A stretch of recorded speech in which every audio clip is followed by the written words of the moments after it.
தந்தை, மகன், தூய ஆவியின் பெயராலே ஆமேன். ஆண்டவரை போற்றுவோம். இறைவனுக்கு நன்றி. ஆண்டவரே, எம் இதழ்களை திறந்தருளும். எம் வாய்வும் புகழ்தனை எடுத்துரைக்கும். தந்தைக்கும் மகனுக்கும் தூய ஆவியாருக்கும் ஆட்சி உண்டாவதாக. துவக்கத்தில் இருந்தது போல இப்பொழுதும் எப்பொழுதும் என்றென்றும் இருப்பதாக. ஆமேன். ஆண்டவருடைய இரவு விருந்து. புனித வாரம், வியாழன், ஏப்ரல் 2. பல்லவி. கடவுளை போற்றி கிண்ணத்தில் பருகுதல், கிறிஸ்துவின் இரத்தத்தில் பங்கு கொள்வதே. சேசுமரி சூசை 4 அடைக்கலத்தில் கண்விழித்து யாதொரு பொல்லாப்பையும் காணாமலும் நினையாமலும் செய்யாமலும் இருக்க கடவேனாக. இயேசு கிறிஸ்துவின் நாமத்தினாலே படுக்கையை விட்டு எழுந்தது போல சகல பாவங்களை மீட்டெழுந்து மறுபடியும் அப்பாவத்தில் விழாதபடி பாதுகாத்து வழிநடத்துவீராக. தூய ஆவியாரே இறைவா, எழுந்தருளி வாரும். விண்ணகத்திலிருந்து உமது அருள் ஒளியின் கதிர்களை அனுப்பும். ஏழைகளின் தந்தையே, கொடைகளை கொடுக்கிறவரே, இதயங்களின் பேரொளியே, எழுந்தருளி வாரும். நிறை ஆறுதலானவரே, ஆன்மாக்களுக்கு இனிய விருந்தாளியே, பேரின்ப இரக்கமுள்ள இலைப்பாற்றியே, நோயில் நலமே, வெயிலில் குளிர்ச்சியே, அழுகையில் ஆறுதலே, எழுந்தருளி வாரும். மிகுந்த மகிழ்ச்சியோடு இருக்கிற பேரொளியே, உன் நம்பிக்கையாளர்களுடைய இதயத்தை நிரப்பும். உமது தெய்வீகமின்றியே மனிதரிடத்தில் குற்றமில்லாதது ஒன்றுமில்லை. தூய்மையற்றதை தூய்மையாக்கும், உலர்ந்ததை நனையும், காயங்களை குணமாக்கும், வணங்காததை வணங்கச் செய்யும், குளிரோடு இருப்பதை குளிர்போக்கும், தவறினதை செவ்வனை நடத்தும். உம்மை நம்பிய எமக்கு உம் திருக்கொடைகள் ஏழையும் கொடுத்தருளும். புண்ணிய பேறுகளையும் நல்ல இறப்பையும் முடிவில்லா பேரின்பத்தையும் எங்களுக்கு தந்தருளும். ஆமேன். ஒருவர் மற்றவரிடம் அன்பு செலுத்துங்கள் என்னும் புதிய கட்டளையை நான் உங்களுக்கு கொடுக்கிறேன். நான் உங்களிடம் அன்பு செலுத்தியது போல் நீங்களும் ஒருவர் மற்றவரிடம் அன்பு செலுத்துங்கள் என்கிறார் ஆண்டவர். திருப்பாடல் 116. சாவினின்று தப்பியவர் பாடியது. ஆண்டவர் மீது அன்பு கூறுகின்றேன், ஏனெனில் எனக்கு இறங்குமாறு நான் எழுப்பிய குரலை அவரிடம் கேட்டருளினார். அவரை நான் மன்றாடிய நாளில் எனக்கு அவர் செவிசாய்த்தார். சாவின் கயிறுகள் என்னை பிணித்து கொண்டன, பாதாளத்தில் துன்பங்கள் என்னை பற்றி கொண்டன, துன்பமும் துயரமும் என்னை ஆட்கொண்டன. நான் ஆண்டவரது பெயரை தொழுதேன். ஆண்டவரே, என் உயிரை காத்தருளும் என்று கெஞ்சினேன். ஆண்டவர் அருளும் நீதியின் கொண்டவர், நம் கடவுள் இரக்கம் உள்ளவர். எளிய மனத்தோரை ஆண்டவர் பாதுகாக்கின்றார். நான் தாழ்த்தப்பட்ட போது எனக்கு மீட்பளித்தார். என் நெஞ்சே, நீ மீண்டும் அமைதி கொள், ஏனெனில் ஆண்டவர் உனக்கு நன்மை செய்தார். என் உயிரை சாவினின்று விடுவித்தார். என் கண் கலங்காதபடியும் என் கால் இடராதபடியும் செய்தார். உயிர் வாழ்வோர் நாட்டில் நான் ஆண்டவர் திருமுன் வாழ்ந்திடுவேன். மிகவும் துன்புறுகிறேன் என்று சொன்னபோது நான் நம்பிக்கையோடு இருந்தேன். எந்த மனிதரையும் நம்பலாகாது என்று என் மனக்கலக்கத்தில் நான் சொன்னேன். ஆண்டவர் எனக்கு செய்த எல்லா நன்மைகளுக்காகவும் நான் அவருக்கு என்ன கைமாறு செய்வேன்? மீட்பின் கிண்ணத்தை கையில் எடுத்து ஆண்டவரது பெயரை தொழுவேன். இதோ ஆண்டவருடைய மக்கள் அனைவரின் முன்னிலையிலும் அவருக்கு என் பொருத்தனைகளை நிறைவேற்றுவேன். ஆண்டவர் தம் அன்பர்களின் சாவு அவரது பார்வையில் மிக மதிப்புக்குரியது.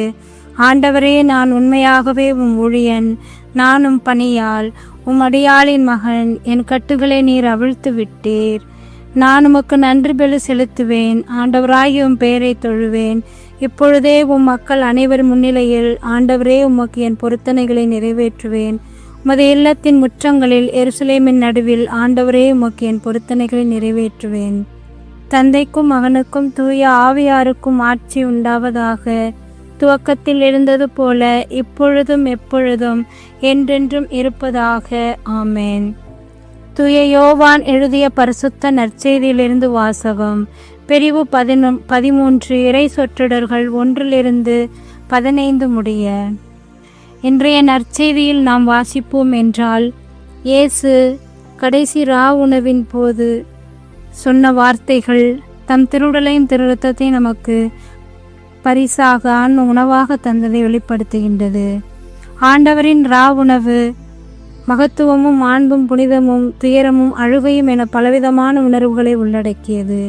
இன்றைய நாளிலே நற்கருணையை குறித்து ஆழமாக சிந்திக்கின்ற பொழுது இந்த நற்கருணையை இயேசு எதற்காக ஏற்படுத்த வேண்டும் என்ற கேள்வி நமக்கு பல வேளைகளிலே எழுந்திருக்கலாம். நற்கருணை எதை குறிக்கிறது? 33 ஆண்டுகள் இவ்வுலகத்திலே தாம் நேசித்த மனிதர்களோடு யாருக்காக தன்னுடைய உயிரையும் கொடுக்க முன்வந்தாரோ அந்த மக்களோடு வாழ்க்கையை தொடர நினைக்கிறார். இந்த நற்கருணை கிறிஸ்தவ வாழ்வின் ஊற்றும் உச்சமுமாக இருக்கிறது என்று திரு அவை நமக்கு போதிக்கின்றது. ஏன் அது ஊற்று என்று கருதப்படுகிறது என்றால் அந்த நற்கருணையில் இருந்துதான் எல்லா விதமான அருளும் எல்லா விதமான கொடைகளும் ஊற்றடிக்கின்றது. எனவே அது ஒரு ஊற்று. ஏன் அது உச்சம்? ஏனென்றால் திரு அவையினுடைய எல்லா விதமான வழிபாட்டு முறைகளுக்கும் தலையாயிருப்பது திருப்பலி ஒன்றுதான். ஜபங்களுக்கு எல்லா மகிமையான ஜபமாய் இருப்பதும் திருப்பலிதான். இந்த எளிமையான அப்பத்திலும் ரசத்திலும் எழுந்தருளி வரும் இறைவனை நாமும் முழு இதயத்தோடு முழு ஆற்றலோடு அன்பு செய்வோம். நற்கருணை ஆராதனையிலே இரவும் பகலாக விழித்திருந்து ஜெபிப்போம். கெத்சமனி தோட்டத்தில் தனிமையில் தவித்து நின்ற நம் இயேசுவின் குரலை நாம் கேட்க முயல்வோம். அவரோடு அவருக்காக அந்த இரவு முழுவதும் விழித்திருந்து ஜெபிக்கும் நல் மனதினை தர இயேசுவிடம் வரம் கேட்போம். ஜபதப ஒருத்தல் முயற்சிகள் செய்து தொடர்ந்து இந்த பெரிய வெள்ளிக்கிழமைகளில் நாம் பங்கு கொள்ளப் போகின்ற, இந்த பெரிய வியாழக்கிழமையில் நாம் பங்கு கொள்ளப் போகின்ற அந்த குருத்துவத்திற்கும் அந்த குருத்துவத்தை ஏற்படுத்திய இயேசுவினுடைய அந்த உரிமை சொத்தாகிய அந்த வாழ்வுக்கும் நாம் நன்றி கூறுவோம். நம் குடும்பங்களிலே குருத்துவராக அருட்சகோதரியாக பணிகளை புரிந்து கொண்டிருக்கின்ற மற்றும் நம் பங்குகளிலே பணிபுரிந்து கொண்டிருக்கின்ற ஒவ்வொரு குருக்கள், நமக்கு தெரிந்தவர்கள், நம்மோடு பணியாற்றியவர்கள், அனைத்து குருக்களையும் உருவாக்கிய உரிமை சொத்தாக திருச்சபைக்கு கொடுத்த இறைவனுக்கு நாம் நன்றி கூறி தொடர்ந்து நாம் நமது இறைவனோடு அவரது வாழ்வில் ஒன்றிணைவோம். விண்ணுலகில் இருக்கிற எங்கள் தந்தையே, மது பெயர் தூயதென போற்ற பெறுக, மது ஆட்சி வருக, மது திருவுளம் விண்ணுலகில் நிறைவேறுவது போல மண்ணுலகிலும் நிறைவேறுக. எங்கள் அன்றாட உணவை இன்று எங்களுக்கு தாரும். எங்களுக்கு எதிராக குற்றம் செய்தோரை நாங்கள் மன்னிப்பது போல எங்கள் குற்றங்களை மன்னியும். எங்களை சோதனைக்கு உட்படுத்தாதேயும், தீமை நின்று எங்களை விடுவித்தருளும். ஆமேன். அருள்மிக பெற்ற மரியே வாழ்க, ஆண்டவர் உம்முடனே, பெண்களுக்குள் ஆசீர்வதிக்கப்பட்டவள் நீரே. உடைய திருவயிற்றின் கனியாகிய இயேசுவும் ஆசீர்வதிக்கப்பட்டவரே. புனித மரியே, இறைவனின் தாயே, பாவிகளாயிருக்கிற எங்களுக்காக இப்பொழுதும் எங்கள் இறப்பின் வேளையில் வேண்டிக் கொள்ளும். ஆமேன். இறைவா, நான் துரும்பிலும் துரும்பு, தூசியிலும் தூசி, நீரெனில் செயல்பட்டால் நான் வல்லமையுள்ள கருவியாவேன். இயேசுவுக்கே புகழ், இயேசுவுக்கே நன்றி. மரியே வாழ்க.